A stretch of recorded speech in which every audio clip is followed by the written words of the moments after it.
Good morning students. मैं Mulayam Singh Yadav, director अरज institute Chomu से आज आपके लिए लेके आया हूँ। मैं बीएचयू का जो सॉल्यूशन पेपर है 2020 का, इस पेपर का सॉल्यूशन करेंगे। तो दोस्तों, आप जो सभी स्टूडेंट्स हैं जो अपनी क्लास को देख रहे हैं, सभी विद्यार्थी अपने चैनल को लिंक को शेयर कीजिएगा और चैनल को सब्सक्राइब कीजिएगा ताकि अपनी जो क्लास है वो क्लास सभी स्टूडेंट्स तक पहुँच सके।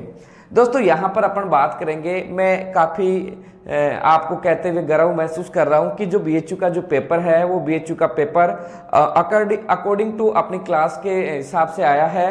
तो बहुत सारे स्टूडेंट हैं, वो मेरे को उम्मीद है इस पेपर में सिलेक्ट होने वाले हैं। तो अपन आज देखते हैं कौन से स्टूडेंट्स के कितने क्वेश्चन सही है। तो यहाँ पर अपना आकलन कीजिएगा। दोस्तों, यहाँ पर देखिएगा क्वेश्चन नंबर जो आपका फर्स्ट है, क्वेश्चन नंबर फर्स्ट की अपन बात करेंगे। क्वेश्चन नंबर जो फर्स्ट है वो है आपका, फूल गोभी में जो भूरापन लक्षण है वो किस तत्व की कमी से होता है। दोस्तों, मैं आपको बताना चाहूंगा, फूल गोभी में दो डिजीज होता है। एक होता है ब्राउनिंग, बहुत इंपॉर्टेंट है। एक है जैसे आपका ब्राउनिंग है, इसके अलावा जैसे एक आता है आपका व्हीप टेल।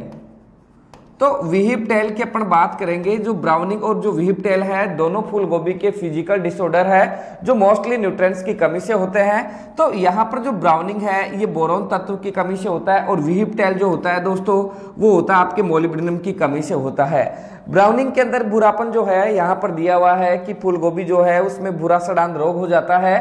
तो यहाँ पर ये मोस्टली बोरोन की कमी से होता है। और व्हीप टेल का अर्थ क्या होता है, मछली के समान पूंछ। तो ये मुख्यतः किसकी कमी से होता है, आपके मोलिब्डेनम की कमी से होता है। तो क्वेश्चन नंबर फर्स्ट जो है अपना, फूल गोभी में जो भूरापन का जो लक्षण है वो मोस्टली किसकी कमी से दिखाई देता है, ये मोस्टली बोरोन की कमी से दिखाई देता है। उसके बाद में इसका जो कंट्रोल है, कंट्रोल के बारे में मैं बताना चाहूंगा। जो बोरेक्स होता है जिसमें बोरोन तत्व होता है, उस बोरेक्स एलिमेंट्स का क्या होता है, छिड़काव किया जाता है। क्वेश्चन नंबर 2 है वो देखिएगा, डीएपी में फास्फोरस किस रूप में पाई जाती है।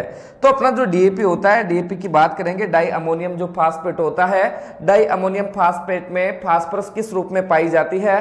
तो दोस्तों, मैं आपको बताना चाहूंगा, ये थोड़ा संशयपूर्ण क्वेश्चन है। काफी मेरे जो साथ इंस्टीट्यूट वाले हैं इन्होंने भी इस क्वेश्चन को संशय के अंदर रखा है, लेकिन मैं आपको क्लियर करना चाहूंगा इस क्वेश्चन का जो राइट आंसर होगा वो राइट आंसर क्या है।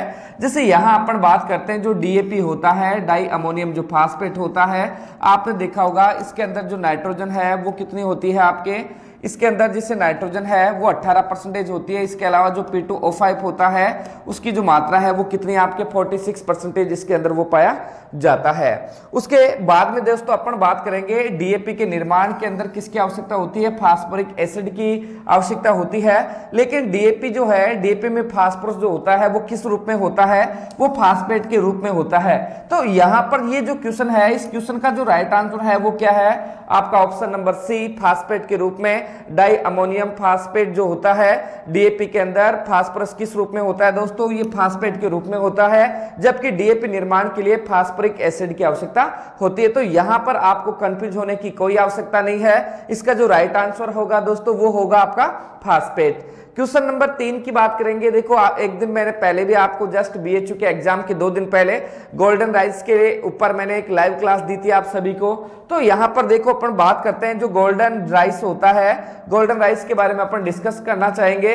देखो, जो पश्चिमी एशिया है, एशियाई देशों का मुख्य जो खाद्यान्न था वो क्या था, आपका राइस चावल था। चावल के अंदर विटामिन ए की कमी थी, इसके कारण यहाँ के लोगों के अंदर आंखों संबंधी कई प्रकार के डिजीज उत्पन्न हो गए दोस्तों। तो इसलिए इंगोपोर्ट्रिक्स जो था 1990-92 के आसपास, उसने इंगोपोर्ट्रिक्स और उसका साथी था बियर, इन दोनों ने क्या किया कि एक सुनहरा चावल, विटामिन ए से भरपूर चावल की एक वैरायटी तैयार की गई, जिससे कि विटामिन जो है ए की पूर्ति की जा सके। तो यहाँ पर जो गोल्डन राइस है, गोल्डन राइस कैसा जो है, तो देखो, अधिक विटामिन ए के लिए, अधिक प्रोटीन के लिए, अधिक जिंक के लिए, और ऑप्शन नंबर डी जो है वो है आयरन की अधिकता के लिए। तो यहाँ पर इसका जो हिस्ट्री है वो मैंने बताया, इसकी जो विशेषता है उनके बारे में मैंने डिस्कस किया है। तो क्वेश्चन नंबर 3 का जो आंसर है वो कौन सा है, ऑप्शन नंबर फर्स्ट। ये क्वेश्चन दोस्तों आपके एग्जाम में बहुत बार पूछा जाता है, इसलिए अपने दिमाग इसको बिल्कुल है ना सेट करके रखिएगा। हो सकता है नेक्स्ट जेट आईसीआर के एग्जाम के अंदर भी ये क्वेश्चन आप लोगों से पूछ लिया जाए। उसके बाद में बात करेंगे क्वेश्चन नंबर 4 की बात करेंगे, भारत में क्षेत्रीय ग्रामीण बैंक की स्थापना जो है वो कब हुई। तो अपन बात करेंगे क्षेत्रीय ग्रामीण जो बैंक होता है, जो रूरल बैंक होते हैं, उसे रूरल बैंक की अपन बात करेंगे। तो यहाँ पर देखिएगा कि जैसे अपन बात करते हैं तो क्षेत्रीय ग्रामीण बैंक की जो स्थापना है, ऑप्शन नंबर फर्स्ट है 1965, ऑप्शन नंबर बी है 1970, ऑप्शन नंबर सी है 1975 और ऑप्शन नंबर जो डी है वो क्या है आपका 1980। तो यहाँ पर दोस्तों मैं बताना चाहूंगा रूरल जो बैंक है इसकी स्थापना जो है वो 1975 के अंदर इसकी स्थापना की गई है। ऑप्शन नंबर सी क्या है, एब्सोल्युटली इसका राइट आंसर है। उसके बाद में दोस्तों आते हैं क्वेश्चन नंबर 5 के ऊपर। क्वेश्चन नंबर 5 है, गाय के दूध में पीला रंग किसके कारण होता है। तो अपना जो गाय है, गाय के दूध का पीला रंग है, बहुत बार आपके एग्जाम के अंदर ये क्वेश्चन पूछा जाता है। तो गाय के दूध में जो पीला रंग होता है, यहां पर देखिएगा गाय के दूध का जो पीला रंग है मोस्टली कैरोटीन के कारण होता है। बहुत बार क्वेश्चन आता है कि गाय के दूध का पीला रंग जो है वो किसके कारण होता है, कैरोटीन के कारण। और इसके अंदर भैंस के दूध की अपेक्षा विटामिन ए की क्या होती है, अधिकता होती है। इसी कारण ये दूध जो है वो भैंस के दूध की अपेक्षा अधिक पीलापन लिए हुए होता है। क्वेश्चन नंबर 6 के बारे में देखिएगा दोस्तों, बहुत गजब का क्वेश्चन है, 2017 के अंदर भी ये क्वेश्चन आया हुआ है। यहां अपन बात करेंगे जो गेहूं है, गेहूं के दानों में प्रोटीन का परसेंटेज कितना होता है। तो यहां पर दोस्तों देखिएगा गेहूं के दानों में प्रोटीन परसेंटेज एक आता है आपका 28 से 30%, एक आता है 22 से 25 और एक आता है दोस्तों आपके 15 से 20 और ऑप्शन नंबर जो 4 है वो क्या है आपका 9 से 13%। आपने देखा होगा दोस्तों कई बार 10 से 11% आता है, कुछ किताबों में आता है आपके 9 से 13% है। तो यहां पर मैं बताना चाहूंगा गेहूं के अंदर जो ग्लूटीन प्रोटीन होती है, सबसे पहले अपन बात करेंगे गेहूं के अंदर कौन सी प्रोटीन होती है। तो गेहूं के अंदर ग्लूटीन प्रोटीन होती है जिसकी जो मात्रा है वो कितनी होती है आपकी 9 से 13% होती है।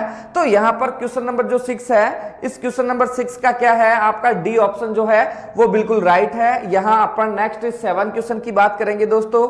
जब एक कोशिका हाइपोटोनिक विलयन में ले जाते हैं तो उसका जो आकार है उस आकार के ऊपर क्या इफेक्ट होता है। तो यहां पर दोस्तों अपन थोड़ा डिस्कस करेंगे।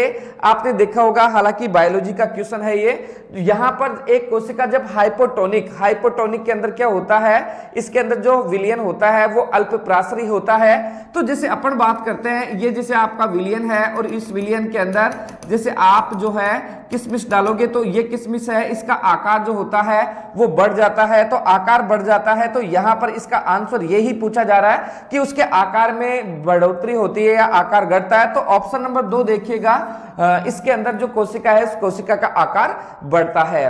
उसके बाद में क्वेश्चन नंबर जो 8 है वो कहता है पौधों में जिंक की उपलब्धता किस पीएच मान पर अधिक रहती है। ठीक है, तो ये पौधों में जिंक की उपलब्धता किस पीएच पर अधिक समस्या हो जाती है। तो जिंक की जो उपलब्धता है वो कितने पीएच से ज्यादा होने पर उपलब्धता है वो कम हो जाती है। तो यहां पर देखिएगा दोस्तों, यहां जो है आपका ऑप्शन नंबर ये देखिएगा 5 से कम, 5.5 से कम, एक आता है आपके 5.5 से कम है, 5.5 से 6.5 है दोस्तों, 6 से 7 है और एक आता है मोर देन 7। तो जब मर्दा का पीएच है वो 7 से अबव हो जाता है, उसके बाद में मर्दा के अंदर जो जिंक तत्व है उसकी जो उपलब्धता है वो पौधों के लिए कम हो जाती है। तो यहाँ पर जो है पीएच मोर देन 7 अबव होने के बाद में यहाँ पर जो जिंक की है अवेलेबिलिटी जो होती है वो कम हो जाती है। तो यहाँ पर जो आपका 8 नंबर का क्वेश्चन है उसका जो राइट आंसर है वो क्या है आपका डी। उसके बाद में देखिएगा दोस्तों नेक्स्ट जो क्वेश्चन है, टिड्डा किस ऑर्डर का कीट है। तो यहां पर अपन बात करेंगे जो टिड्डा होता है ग्रास ऊपर होता है, ग्रास ऊपर की अपन बात करेंगे। ग्रास ऊपर जो होता है ये किसकी जो कुल है उसका है, तो वो है आर्थोप्टेरा जो है आपका इसका कीट है ये। तो ऑप्शन नंबर जो बी है इसका राइट आंसर है। उसके बाद में देखिएगा दोस्तों क्वेश्चन है आपका 10, पत्तियों द्वारा बना भोजन किसके द्वारा भेजा जाता है। तो यहाँ पर जो है पत्तियों के द्वारा बना हुआ जो भोजन है उसका जो ट्रांसफर है वो किसके द्वारा किया जाता है, जड़ों के अंदर। तो अपन बात करेंगे जैसे ऊपरी भागों के द्वारा बनाया गया जो भोजन है वो फ्लोएम के द्वारा बाकी भागों तक पहुंचता है। तो यहाँ पर क्वेश्चन नंबर जो 10 है इसका जो राइट आंसर है वो क्या है बेटा आपके फ्लोएम है। तो ऑप्शन नंबर 30 का क्या है आपका राइट आंसर है। देखिएगा दोस्तों, देखने के बाद ऐसा लगता है जो बीएचयू है इसका पेपर कोई ज्यादा जटिल नहीं है, लेकिन जो विद्यार्थी एक्टिव नहीं है अभी इस 5 से 6 महीने के टाइम पीरियड के अंदर, उन बच्चों के लिए हो सकता है थोड़ा सा कि ये पेपर टफ हो।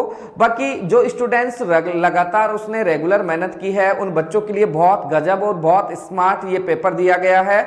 और इसके अंदर काफी वो क्वेश्चन दिए गए जो उस टॉपिक के इंपॉर्टेंट पार्ट में से लिए गए हैं। और मैं आपको बताना चाहूंगा कुछ क्वेश्चन इसमें 5-6 क्वेश्चन मैंने देखा है कि आपके बायोलॉजी से भी लिए गए हैं। तो जो विद्यार्थी जेट आईसीआर की तैयारी कर रहे हैं वो आसानी से ये आपका जो बीएचयू का पेपर है उसका आपने सॉल्यूशन किया है। और मैं उम्मीद करता हूं आप से ज्यादा स्टूडेंट जो है उनका इस एग्जाम के अंदर सिलेक्शन होगा। बनारस हिंदू विश्वविद्यालय जो है एक अपने आप में बहुत ही सर्वश्रेष्ठ एग्रीकल्चर यूनिवर्सिटी तो खैर नहीं है ये, लेकिन इसकी 15% सीटों के ऊपर क्या होता है एग्रीकल्चर जो है वहां पर स्टूडेंट्स लिए जाते हैं। बनारस के अंदर इसका मुख्यालय है। तो मैं उम्मीद करूंगा आप ज्यादा से ज्यादा स्टूडेंट्स का इसमें सिलेक्शन होगा। आपने बहुत अच्छा पेपर किया होगा। आज उस पेपर का अपन आकलन करते हैं, कौन से क्वेश्चन को आपने राइट किया या कौन से क्वेश्चन को आपने नेगेटिव किया है। क्वेश्चन नंबर 10 देखिएगा, सरसों और राई की बुआई का सबसे सर्वोत्तम समय कौन सा है। तो दोस्तों यहां पर जो सरसों और जो राई है, सरसों और राई की बुआई का सबसे सर्वोत्तम जो समय है उस सबसे सर्वोत्तम समय की बात करेंगे। देखो मैं आपको बताना चाहूंगा दोस्तों, सरसों और जो राई है मोस्टली अक्टूबर टू नवंबर के अंदर इसकी सोविंग की जाती है। लेकिन यहां पर ये थोड़ा दिक्कत भरा सफर है कि इसकी बुआई अक्टूबर में करे या नवंबर करे।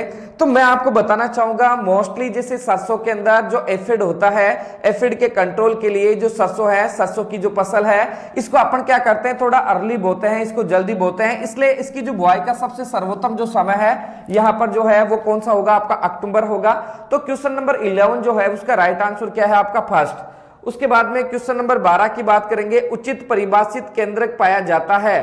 तो उचित परिभाषित जो केंद्र होता है वो किसके अंदर होता है। तो यहां आपने देखा होगा सेल्स को 2 भागों में बांटा गया है, एक होता है आपका प्रोकैरियोटिक और एक होता है आपका यूकैरियोटिक। तो यहां प्रोकैरियोटिक सेल्स की बात करते हैं, उसमें आदिम प्रकार का केंद्रक होता है और वो फुल मैच्योर कंडीशन के अंदर नहीं पाया जाता, जबकि यूकैरियोटिक जो सेल्स होती है उसके अंदर मैच्योर और परिपक्व और विकसित केंद्रक पाया जाता है। तो यहां पर जो इसका राइट आंसर होगा वो क्या होगा, आपका प्रोकैरियोटिक्स में। तो क्वेश्चन नंबर 12 का फर्स्ट ऑप्शन जो है वो इसका राइट आंसर है।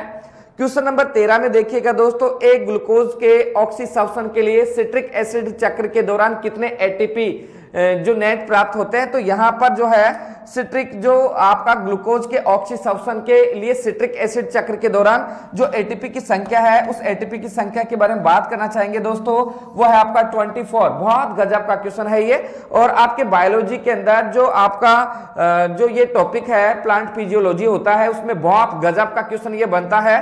तो यहां पर थोड़ा ध्यान दीजिएगा, इसका जो राइट आंसर है वो ऑप्शन नंबर बी 24। उसके बाद में अपन बात करेंगे क्वेश्चन नंबर 14 की, उत्परिवर्तन प्राय कैसा होता है। तो उत्परिवर्तन की बात करेंगे दोस्तों, उत्परिवर्तन क्या होता है।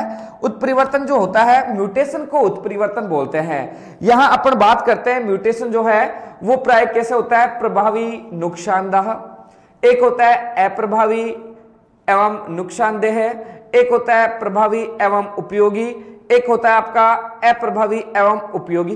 तो दोस्तों मैं आपको बताना चाहूंगा कि जो म्यूटेशन होता है, म्यूटेशन की बात करेंगे किसी भी जीन्स के अंदर अचानक जो बदलाव होते हैं, अचानक जो परिवर्तन होते हैं, तो ये अप्रभावी होते हैं और कैसे रहते हैं, ये नुकसानदायी रहते हैं। ठीक है, तो यहां पर जो क्वेश्चन नंबर आपका जो 14 है उसका राइट आंसर कौन सा, आपका ऑप्शन नंबर जो बी है इसका राइट आंसर है। उसके बाद में देखिएगा दोस्तों क्वेश्चन नंबर जो आपका 15 है, क्वेश्चन नंबर 15 के बारे में डिस्कस करना चाहेंगे अपन। क्वेश्चन नंबर 15 है वो ये कहना चाह रहा है, निम्न में से प्रकाश संश्लेषण की जो डायरेक्ट रिएक्शन होती है, अप्रकाशिक अभिक्रिया होती है के स्वांगीकरण क्षमता को क्या कहते हैं। ठीक है, तो यहां पर इसके जो स्वांगीकरण जो क्षमता है उसे स्वांगीकरण जो क्षमता है उसके बारे में अपन बात करेंगे। इसके अंदर जो ऑप्शन नंबर देखिएगा आपका जो 3 है वो इसका राइट आंसर होगा। तो यहां पर अपन बात करेंगे वो है आपका एटीपी और NADPH। ठीक है, तो यहां पर जो आपका क्वेश्चन नंबर था इसका जो ऑप्शन नंबर सी है वो बिल्कुल राइट आंसर है। नेक्स्ट क्वेश्चन देखिएगा आप, 16 क्वेश्चन देखिएगा। यहां पर दोस्तों ये बहुत गजब का क्वेश्चन है आपका, बहुत गजब है, काफी बार आपके एग्जाम के अंदर ये क्वेश्चन पूछा गया है। यहां पर SRI, तो यहां पर देखिएगा SRI जो है आपका, SRI के बारे में डिस्कस करना चाहेंगे। सिस्टेमेटिक राइस इंटिप्लिकेशन जो होता है, या इसे आपने देखा होगा श्री विधि भी अपन कह सकते हैं, ये मोस्टली किस फसल से रिलेटेड है? तो यहां पर देखिए एसआरआई कल्टीवेशन किससे संबंधित है? मैं दोस्तों आपको बताना चाहूंगा, बहुत कम एरिया के अंदर हाई जो प्रोडक्शन प्राप्त करने के लिए कम बीज के अंदर, कम पानी में, कम खाद में अपन जो सघन, जो अपन कहने का मतलब जो अपन वो करते हैं, तो वो क्या है आपका सिस्टेमेटिक राइस इंटिप्लिकेशन। तो ये मोस्टली किस फसल में काम में लेंगे अपन? राइस के अंदर, धान की फसल के अंदर ये मोस्टली काम में लिया जाता है। नेक्स्ट क्वेश्चन देखिएगा, संकर धान का बीज दर कितना है? तो पर हेक्टेयर के हिसाब से संकर जो धान है, संकर धान की यहाँ पर अपने को सीड रेट निकालनी है।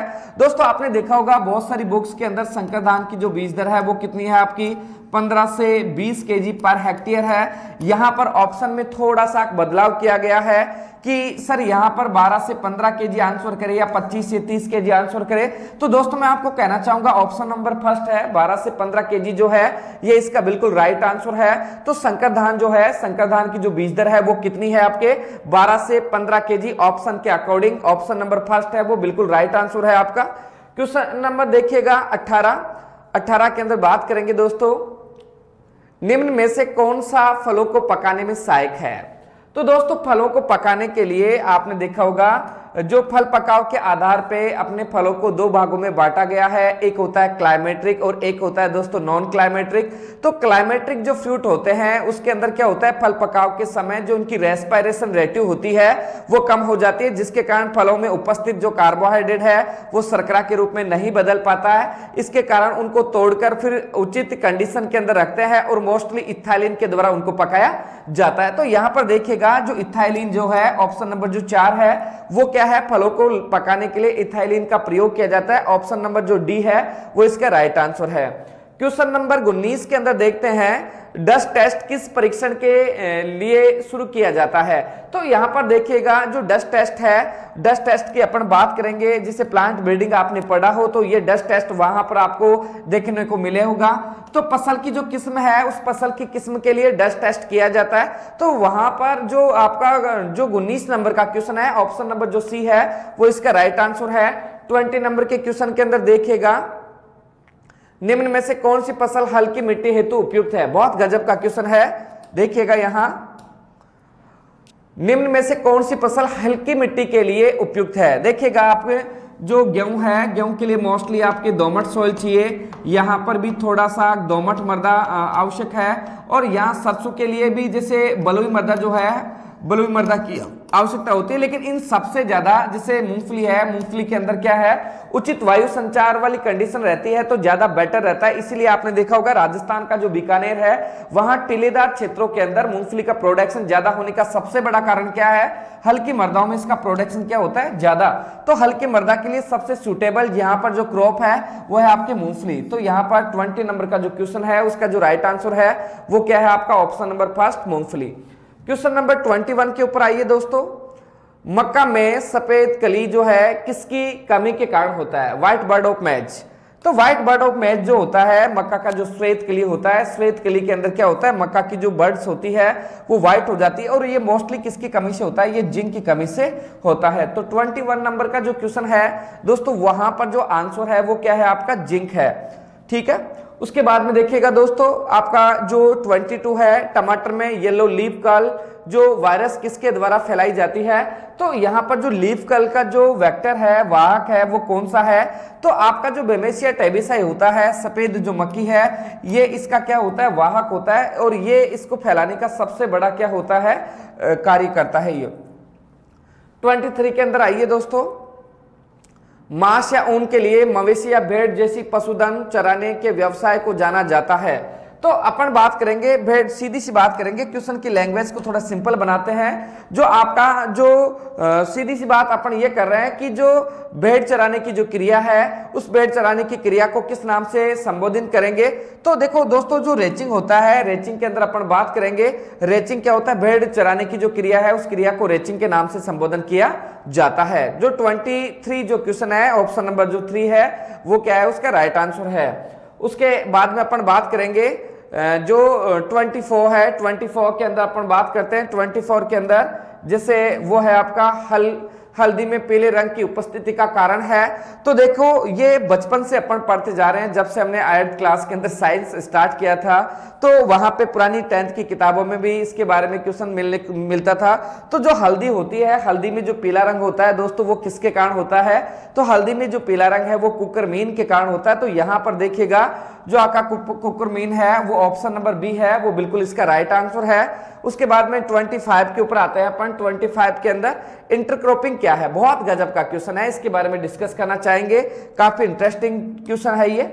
तो देखो इंटरक्रॉपिंग, जब हमने क्रॉपिंग सिस्टम के बारे में बात की तो वहां पर जो इंटरक्रॉपिंग था, एक ही खेत में एक ही वर्ष में या एक ही ऋतु में 2 या 2 से अधिक फसलों को अलग अलग लाइनों में लगाना जो है वो क्या कहलाता है? आपका इंटरक्रॉपिंग कहलाता है। जैसे यहाँ आप जो है यहाँ आपने जैसे आपने लगा दिया, जैसे यहाँ पर गन्ना लगा दिया और गन्ने के बीच बीच में यहाँ आपने क्या लगा दिया? आपने आलू लगा दिया।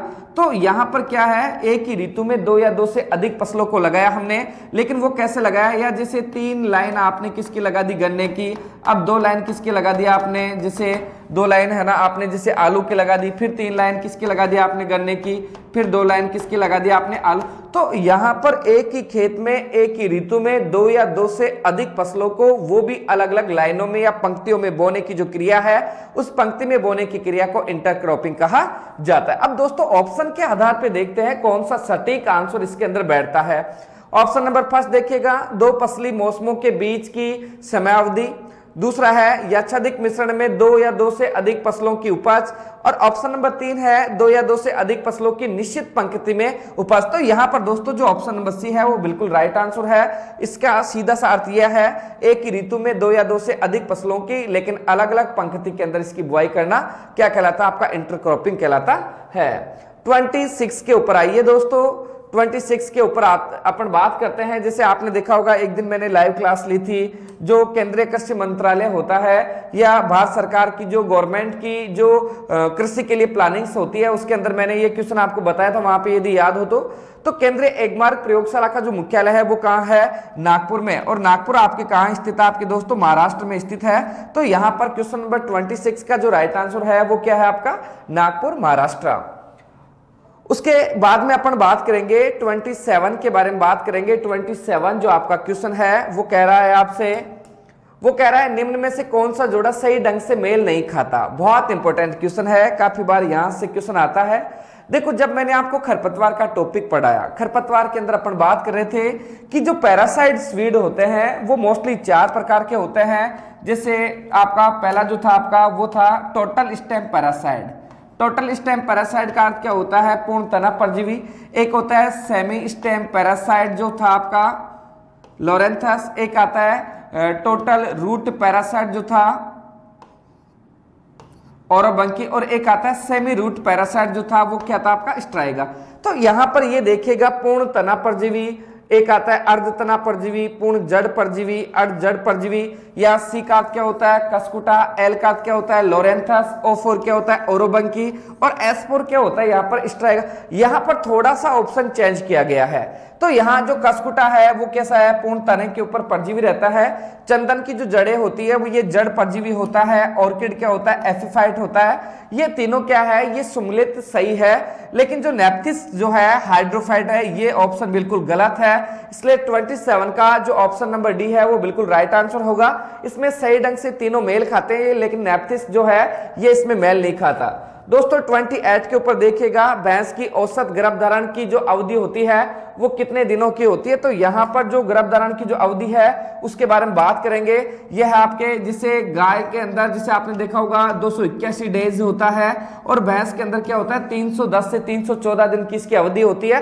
तो यहाँ पर ऑप्शन नंबर जो फर्स्ट था वो इसका क्या है? बिल्कुल राइट आंसर है। उसके बाद में अपन बात करेंगे दोस्तों 29 के अंदर, बहुत गजब का क्वेश्चन है। यहां पर देखिएगा, ये क्वेश्चन है ना, काफी बार आपके एग्जाम के अंदर ये होता है, निम्नलिखित में से हल्का डिस्क का जो एंगल होता है वो कितने डिग्री के कोण पे होता है? जिसे आपने देखा होगा ये आपका 90 डिग्री है, ये आपका 45 डिग्री है, ये आपका 30 डिग्री है, जैसे यहाँ 30 डिग्री है, यहाँ 45 डिग्री है और ये कितना है आपका 90 डिग्री है। तो दोस्तों मैं बताना चाहूंगा हल का जो डिस्क होता है उसका जो कोण होता है वो होता है आपके 42 से 45 डिग्री का। तो यहाँ पर बहुत गजब का टेक्निकल क्वेश्चन आपके लिए लेके आई है इस एग्जाम के अंदर। तो यहाँ जो ऑप्शन नंबर जो 3 है वो इसके क्या है, राइट आंसर है। दोस्तों मैं आपको बताना चाहूंगा आपका एक बहुत बड़ा, आप उस समय के अंदर आपने एग्रीकल्चर से स्टडी प्रारंभ की है जिस समय एग्रीकल्चर का सबसे बड़ा गोल्डन टाइम चल रहा है। तो मैं जो भी विद्यार्थी जो है मेरी क्लास को देख रहे हैं उन विद्यार्थियों से मैं उम्मीद करता हूं, एक मेरी अपील करता हूं कि इस टाइम के अंदर एग्रीकल्चर का इससे बड़ा जो क्रेज है वो कभी भी नहीं आया। आपको मैं बताना चाहूंगा जिसे 1993 से लेके जो आपका 2010 तक था, ये एक प्रकार से गवर्नमेंट जॉब के लिहाज से एग्रीकल्चर फील्ड के हिसाब से बिल्कुल ड्राई पीरियड था। लेकिन जैसे ही 2010 से 2020 के बीच में अपन बात करेंगे तो अभी वर्तमान में इसका जो गोल्डन टाइम चल रहा है और इससे ज्यादा वैकेंसी किसी अन्य डिपार्टमेंट में आई नहीं है। तो जितने भी जो एग्रीकल्चर के विद्यार्थी चाहे वो 11th 12th में हो चाहे BS स्टैंडर्ड में हो, उनको मैं कहना चाहूंगा कि वर्तमान समय की जो परिस्थितियां है, वर्तमान समय की जो नजाकत है उसको समझते हुए आपकी जो तैयारी है उसको बढ़ा दीजिएगा। और आपको किसी भी प्रकार की 11th agriculture 12th agriculture Hindi medium English medium उसके अलावा जितने भी ऑल कंपटीशन है आपके एग्रीकल्चर से रिलेटेड किसी भी प्रकार की, जैसे सुपरवाइजर है, WO है, प्री PG है, बैंकेसो है, किसी भी प्रकार के सेगमेंट की आपको उचित तैयारी करनी है, बढ़िया तैयारी करनी है तो आप हमारे इंस्टीट्यूट के ऑनलाइन क्लास से जुड़िएगा।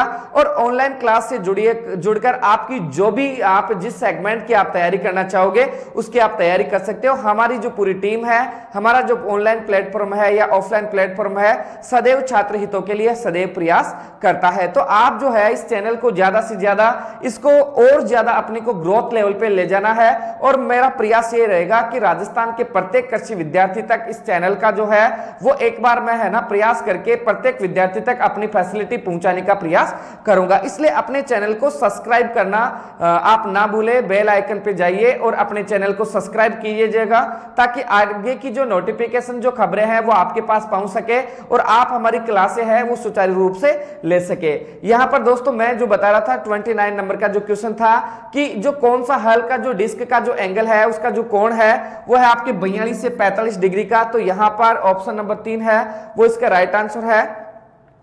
उसके बाद में देखिएगा जो क्वेश्चन नंबर आपका 30 है, क्वेश्चन नंबर 30 के बारे में बात करना चाहेंगे।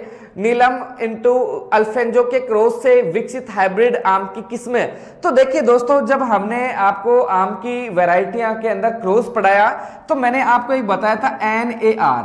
यहां पर देखिएगा जो NAR था, NAR की अपन बात करेंगे। यहां N का अर्थ क्या है आपका नीलम है, A का अर्थ क्या है आपका अल्फेंजो और उसके बाद में R4 क्या है आपका रत्ना। तो यहां पर देखिएगा जो नार है नीलम इंटू अल्फेंजो के क्रॉस से जो वैरायटी निकाली गई है वो कौन सी वैरायटी है दोस्तों, रत्ना। तो यहां पर जो आपका क्वेश्चन नंबर 30 था इसका राइट आंसर क्या है आपका ऑप्शन नंबर C। बहुत गजब का क्वेश्चन है। देखिएगा आम का जो क्रॉसिंग है वहां से बहुत ज्यादा क्वेश्चन आते हैं तो इसलिए इस टॉपिक को आप थोड़ा सा ध्यान से देखिएगा। ये आपके लिए बहुत सिंपल सा क्वेश्चन है। ओलेरीकल्चर किससे संबंधित है? तो दोस्तों अपन बात करते हैं ऑप्शन नंबर फर्स्ट है। ऑप्शन नंबर फर्स्ट के ऊपर अपन जाएंगे तो वहां पर है फूलों से संबंधित। तो ये क्या है आपका फ्लोरिकल्चर है ये। उसके बाद में अपन बात करते हैं ये आपका फ्लोरिकल्चर है, ये आपका क्या है पोमोलॉजी है, ये आपका ओलेरीकल्चर है।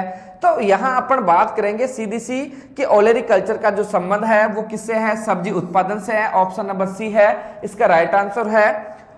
क्वेश्चन नंबर 32 है प्रण आवेदन के लिए सबसे लोकप्रिय जो उर्वरक है वो कौन सा है। तो प्रण आवेदन के लिए सबसे जो लोकप्रिय उर्वरक है उसके बारे में बात करेंगे।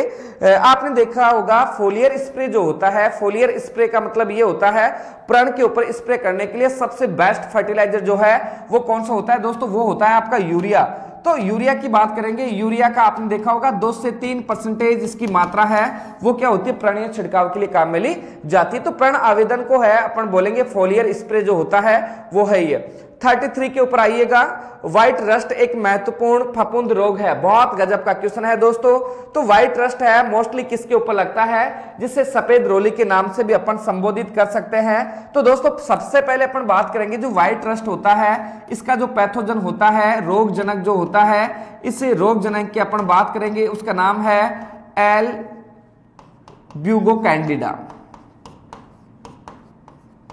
तो एल्बिगो जो कैंडिडा होता है ये एक प्रकार का क्या होता है, कवक होता है।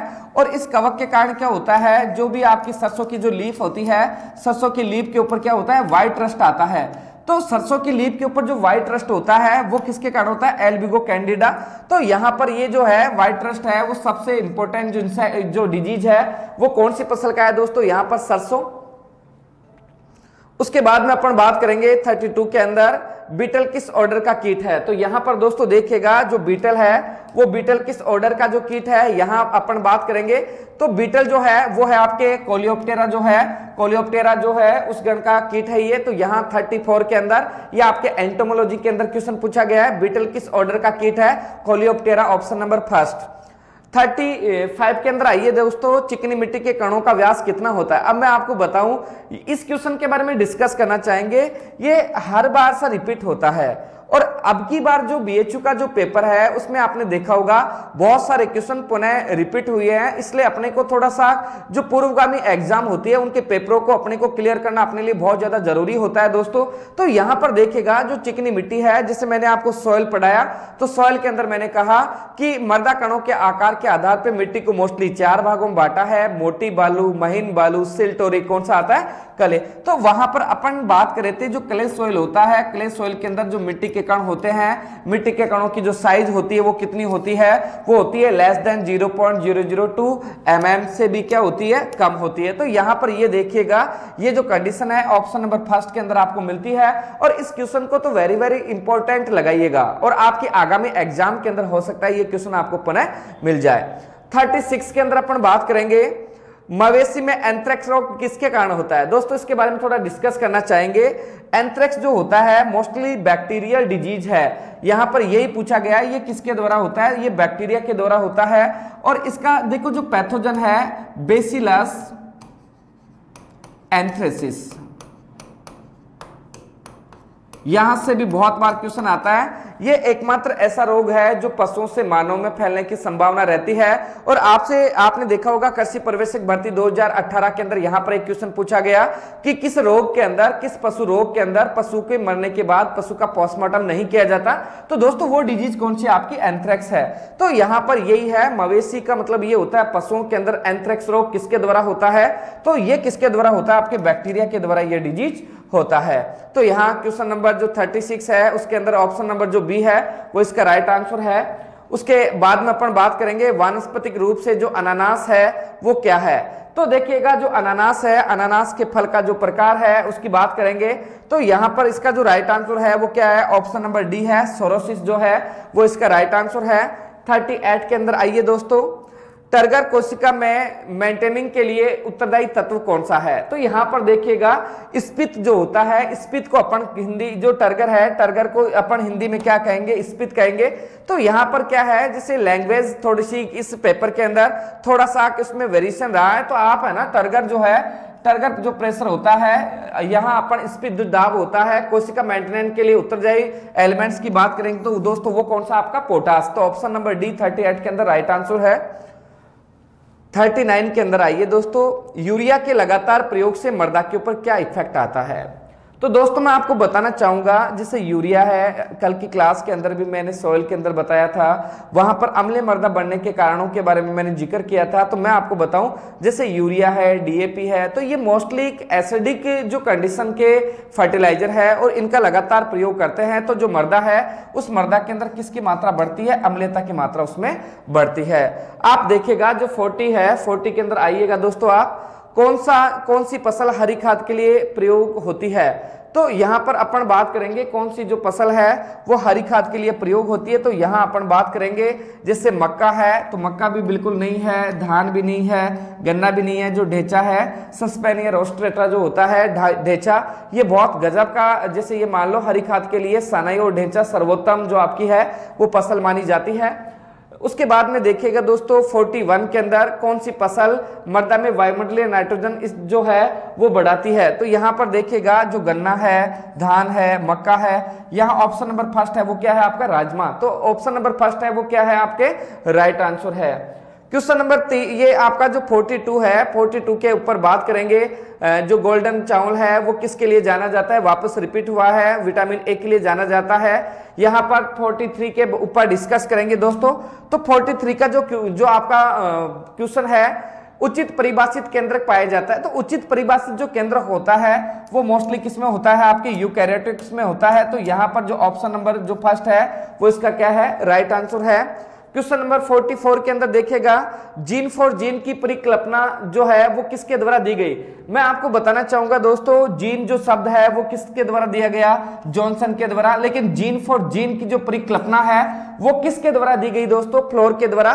तो यहाँ 44 नामक जो क्वेश्चन है उसका राइट आंसर क्या है आपके वहां पर बी। कोशिका का कौन सा भाग प्रोटीन उत्तक संकलन सेवन का कार्य करता है। तो जो कोशिका है, कोशिका का कौन सा भाग जो है वो प्रोटीन उत्तक संकलन व सेवन का कार्य करता है। तो यहां अपन बात करेंगे इस कार्य के लिए मुख्य रूप से जो उत्तरदायी जो आपका ऑर्गन्स है वो कौन सा है दोस्तों, गोल्जिकाई। तो यहां 45 के अंदर ऑप्शन नंबर फर्स्ट है वो इसका राइट आंसर है। 46 के बारे में देखिएगा, कौन सा सूक्ष्म तत्व सरसों में तेल की मात्रा बढ़ाने में उपयोगी है। तो जो सरसों है, सरसों के अंदर अपन बात करेंगे तेल निर्माण के लिए। मैंने पहले भी कई बार डिस्कस किया है, लेकिन यहाँ इस पेपर के अंदर माइक्रो एलिमेंट्स पूछा है जो कि मिसप्रिंट हुआ है। तो यहाँ पर अपन बात करेंगे तेल निर्माण के लिए जो सबसे उत्तरदायी जो एलिमेंट्स है वो कौन सा है आपका, सल्फर। तो 46 के अंदर जो राइट आंसर है वो क्या है दोस्तों, आपका सल्फर। उसके बाद में अपन बात करेंगे 47 की, किस फसल में पर परागण होता है। तो अपन पर परागण की अपन बात करेंगे, पर परागण जो है क्रॉस पोलिनेट होता है। तो यहाँ पर देखिएगा जो गेहूं है शो परागण है, धान है शो परागण है, यहाँ पर आपका मटर है शो परागण है। लेकिन जो मक्का होता है क्रॉस पोलिनेट होता है, और ये मोस्टली आपका जैसे इसके अंदर क्या होता है, नर भाग जो है वो मादा से पहले पकता है। तो प्रोटो एंड्री का ये एग्जाम्पल है। तो यहाँ पर जो है वो आपका 47 जो है उसके अंदर पर परागण क्रॉप के बारे में बात करेंगे। तो वो कौन सी है दोस्तों, आपके मेज है। 48 के बारे में अपन बात करेंगे, सारे मृदा सुधार के लिए किसान किसका प्रयोग करते हैं। ठीक है, तो ये देखिएगा ये क्वेश्चन बहुत बार रिपीट हुआ है और ये क्वेश्चन तो बारी बारी से आता है। तो सारे मृदाओं को सुधारने के लिए मोस्टली जिप्सम का प्रयोग किया जाता है। जिप्सम के अंदर दो एलिमेंट्स होते हैं मोस्टली, कैल्शियम और एक कौन सा होता है, सल्फर। तो सारे मृदाओं को सुधारने के लिए जिप्सम का प्रयोग किया जाता है। ऑप्शन नंबर जो आपका डी है वो बिल्कुल क्या है, इसका राइट आंसर है। दोस्तों मैं आपको बताना चाहूंगा महत्वपूर्ण सूचनाओं को लेकर, मैं नेक्स्ट कल जो है आपके आईसीआर के एग्जाम के रिलेशन के अंदर आपके सामने फिर से लाइव के रूप में समकक्ष रहूंगा आपके सामने।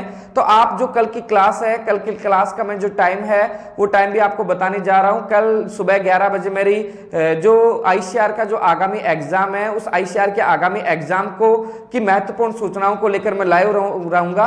तो आप जितने भी स्टूडेंट हैं अभी जो मेरी क्लास देख रहे हैं, कल सुबह मॉर्निंग के अंदर 11 बजे अपने चैनल के ऊपर लाइव क्लास रहेगी। तो उस क्लास को ज्यादा से ज्यादा देखिएगा, क्योंकि जो बीएचयू का पेपर लगा है इसके अंदर काफी स्टूडेंट्स के प्रॉब्लम्स आई है।